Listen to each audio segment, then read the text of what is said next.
Okay, chapter 12. Now we're going to talk about sampling in quantitative research. Talked a lot about the participants. We did,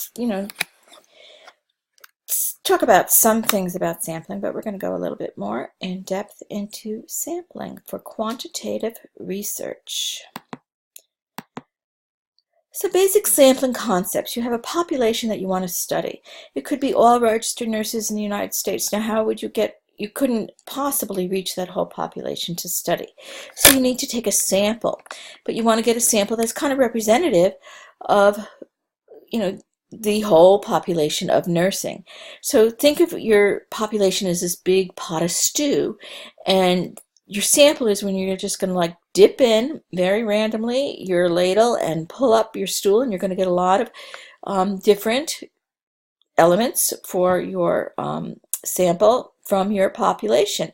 And there could be variants and variances in them, but you're going to hope that it will be enough representation to that entire population that you will be able to make some generalizations, because you randomly assigned, you randomly chose from this aggregate population. Like you went to every single state, pulled all the registered nurses that you can get, whoever's licensed in that state, and then you sent out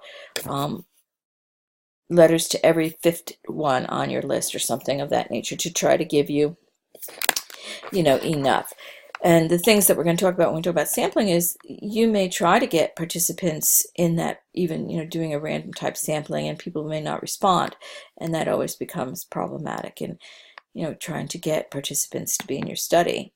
Eligibility criteria, what are the characteristics of the population that you want to study, so that you do describe your population, pretty specifically.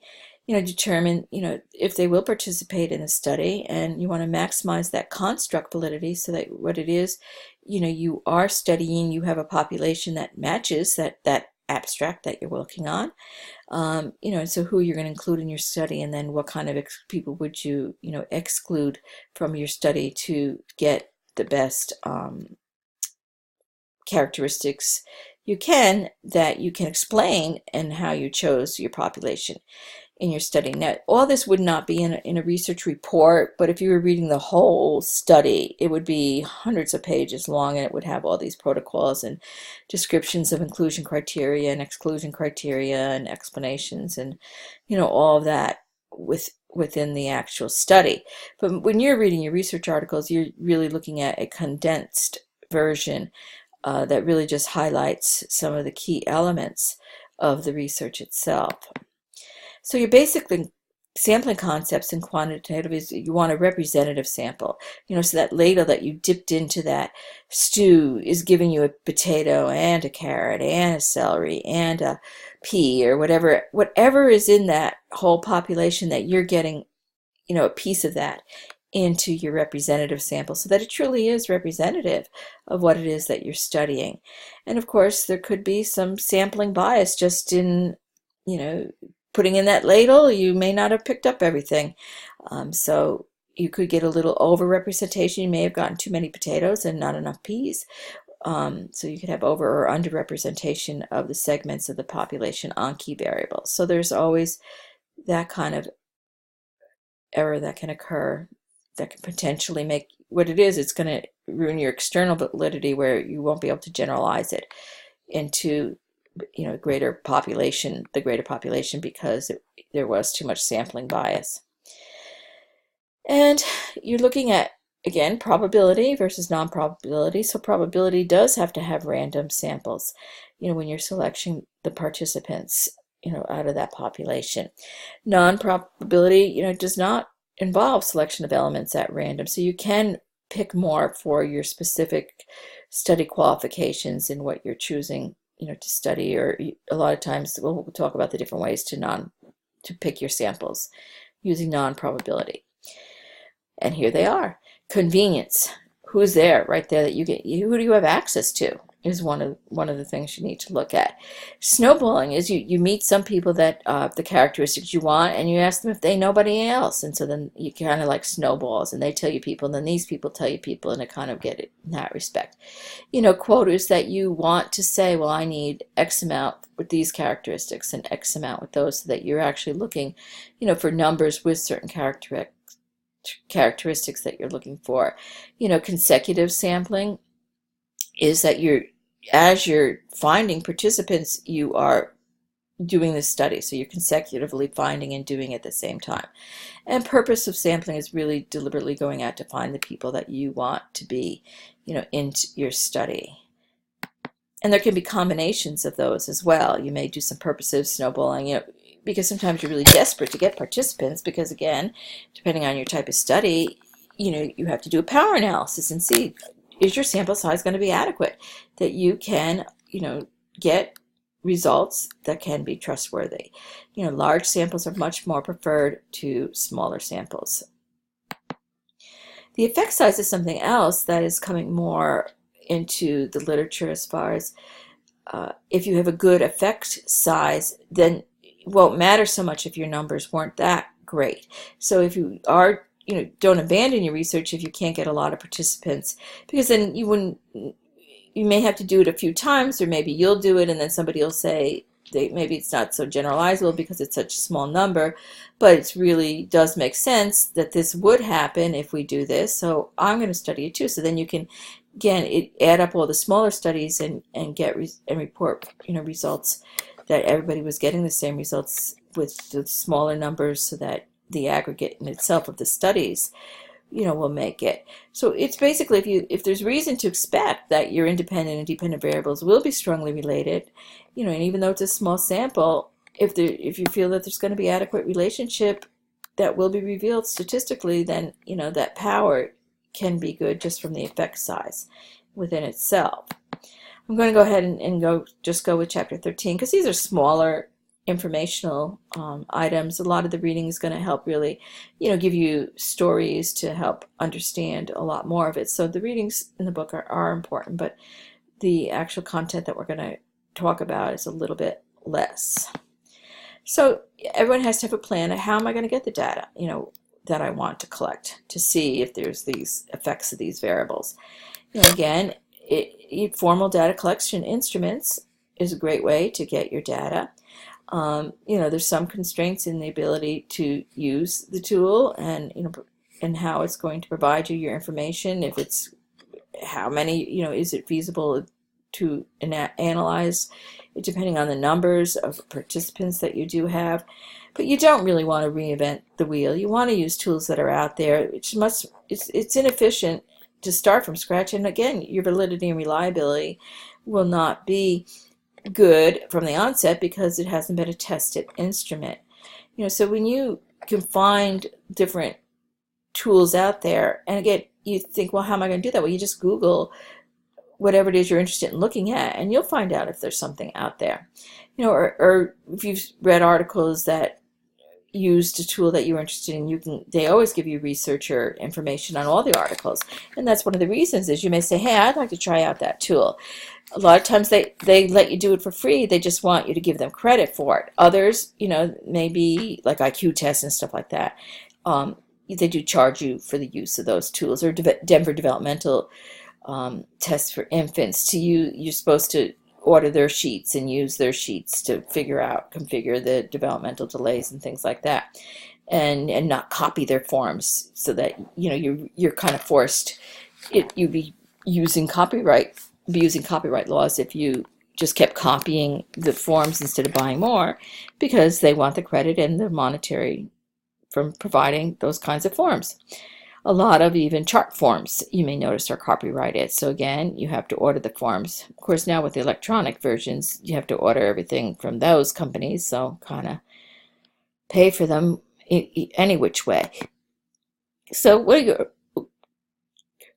excuse me, I'm yawning. What are your early steps in data collection plan? Well, identification and prioritization of, the data needs. I mean, what do we need? What kind of data is going to give us that we can analyze to get see if there's a difference, based on what it is that we're studying or if we're correlating. Again, this is all quantitative. It's usually in measurement of your variables that you're looking at. So can we select existing instrument? Does it have conceptual stability? Do the concepts match what that you're studying? What is the quality of the data that you're going to be getting and the relevance? What is the cost? Is it appropriate for your population? Maybe they've only studied it on all men, and now you're going to look at it for women. Do you want to analyze the questions? You probably want to pilot that test then with women to see what kind of reliability testing you get just from a group answering the questions. What is the reputation of the people that are putting out some of these tests? Structured self-report instruments you can do through interview scheduling and interviewing people. You can do it through sending out questionnaires and getting responses. And you can do open-ended questions or closed-ended questions. Now, open-ended questions are usually going to be more your qualitative data. Sometimes, though, if open-ended questions can be what was your highest grade completed or something like that, it can still be done numerically. So you can use open-ended in quantitative if you can quantify the answers. Or normally open-ended questions are considered to be done in more of a qualitative study to find out the meaning that people are making out of the information. Okay, so that makes a difference there. Closed-ended questions, dichotomous. Is it yes or no, right or wrong? That means just two choices. You can have multiple choice, that's the example that's on there. You can do them in rank order, which is the most important, list them. You can do a forced choice, which means you don't have a not applicable. They have to choose, something. Or they can't go on taking the survey, things like that. There's, simple things like checklists, especially if it's an observer. There's visual analog scales, which we use, them in practice all the time. So visual analog scales are a good example of, these scales have been researched to see if they do work, because again, pain perception can be very different. What somebody says is a 3. So they did a lot of studying to see what are the best ways, to measure consistently that these scales have some validity to them, that you can judge, what is a patient's true pain rating on using what the scale says. So those are those visual analog scales, and they test them for pediatrics and different age groups and things like that too. Most people call this a Likert scale, but I learned in my graduate studies that it is, it's from Dr. Likert is the one who developed the scale, so it really should be called the Likert scale, but we take it either way. And it's a summation of rating scales, so it's a series of statements about the phenomenon that you are studying. It indicates a degree of agreement or disagreement, and there's lots of different ways, extremely agree, just extremely disagree, it's extremely important, it's unimportant, different ways to word it, but basically, the total scores computed by summing the item scores, and each of is scored for the intensity and direction of the favorability. So if more things were found unfavorable, they would have, you'd use numbers to basically, see where they are on there, like how many things are important, how many things are less important, and which ones are, and which ones, whatever. This one doesn't force you to take. You can see you could have no opinion. And that's why a lot of times they don't want that in there, because they want to force you. So again, that depends on what you're studying and how much, what it matters to your structure of your design and your study, if there is people that just don't want to give an opinion on certain things. Then there's semantic differential scales, which are kindly, because these are very bipolar. Like, if this one says for each pair of adjective, put a cross at the point between them, which reflects the extent to which you believe the adjectives describe policemen. So, if you don't think they're exceptionally clean or exceptionally dirty, you'd put something in the middle. But if you think they're, much more clean and well pressed and thing, you go more towards the clean. If you think they're more on it, so again, where in that scale are you marking it? So it's very evaluative, and it's requires knowing the reaction to the words. What do those words mean to you, and what do they make you think of in regards to what it is, the phenomenon that you're studying? Questionnaires, we've all probably filled out too many of them in our lifetimes and are still getting them a lot by web and emails, and you can't really go anywhere without somebody asking you to do a questionnaire. And again, it's that quality, how they want to find out, quality controls and things like that. If you're at a restaurant or a doctor's office, your healthcare, you're getting them all the time. Well, they're less costly than interviewing every person. It's less time consuming because you can usually use a survey scale through the computer program so that they'll even collate and get you the information. They'll get the data. They'll just do, hey, these many people said this many people said this gets a score, an aggregate score of such. And they can be very anonymous because you're not seeing the person. They can just return them anonymously. And then there's no risk of interviewer bias or inadvertently, asking a question as a way to direct the answer. So it is most economical, especially when you have large groups. The problem is when you mail them out, you get a very low response rate. So there are more and more web-based survey because, people click on them and then they can just tend to quickly feel they can go through them rather than doing paper and pencil type, questionnaires. But again, the response rate can be very low. And then, how much that's going to affect your reliability and validity because your numbers then go low.